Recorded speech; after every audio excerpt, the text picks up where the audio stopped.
Hello, everybody.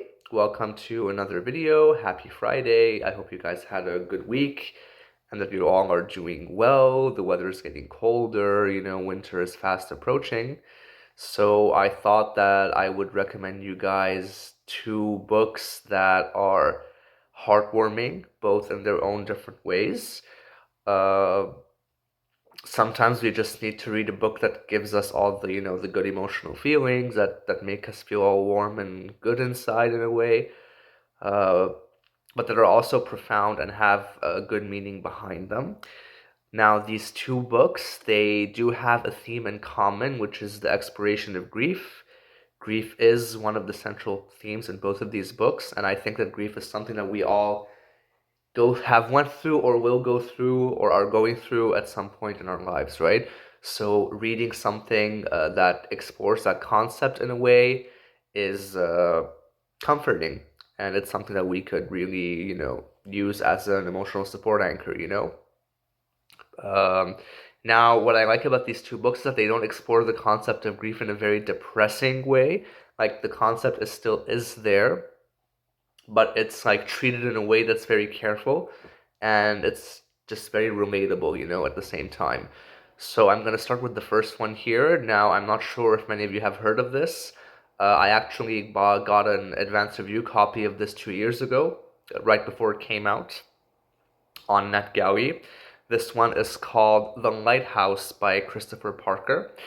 Now, this one is a very cozy read. I enjoyed it mostly. It basically explores the story of a girl named Amy Tucker, who's 18, who just lost her mom in a tragic car accident, and her dad is a police detective. So, ever since the death of her mother, the relationship between her and her dad has been, spiraling into negative domains. They're losing their closeness. Amy is having attitude issues. She's very jaded. She's very bitter, and she's upset, and she's going through a lot of angst, having to process that grief on her own. And her dad is basically confused, and he doesn't know what he's gonna do to be able to reach out for his daughter. So one day, he basically has her dad's brother, so her uncle, uh, who's also a policeman. He's also a detective. He recommends that the dad goes to a town called Seabrook where there's a missing persons case, and Amy goes along with him for the ride.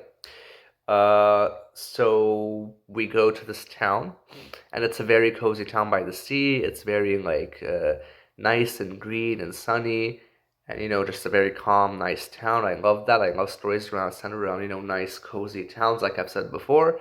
And in this town, there's like the mystery of the missing persons case, as well as another mystery where the lighthouse of the town, which has been abandoned for over 30 years, uh, it's lighting up at night and nobody knows why. So there are these two mysteries in the background basically driving the plot. And then we have Amy who reaches there and she meets a guy called Ryan who basically takes care of a ranch in town, and he financially supports his father. So Ryan is also going through a lot of grief recently, and we basically explore him and Amy meeting and their dynamic and how it goes. And he's a very powerful emotional support system tool for Amy. Amy is jaded, she's angry, and Ryan is like the complete opposite. He's a very happy, warm, loving, compassionate type of guy.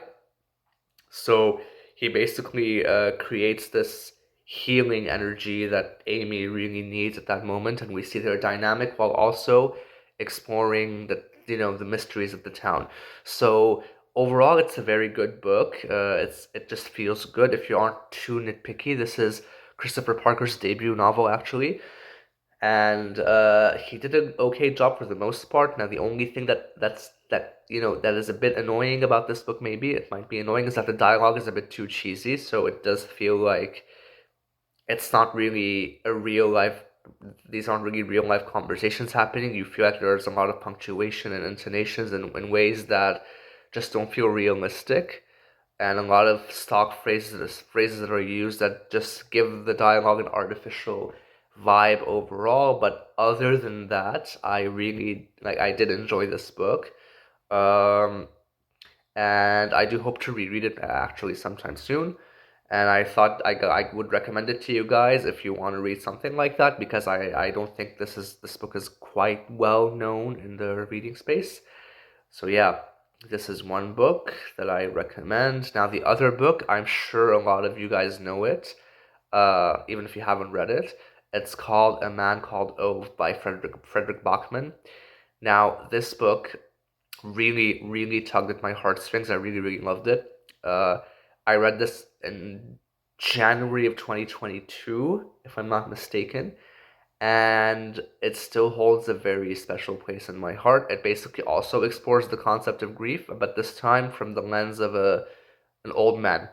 An old man, his name is Ove, and he basically lives on his own in this house, and he is experiencing grief as well.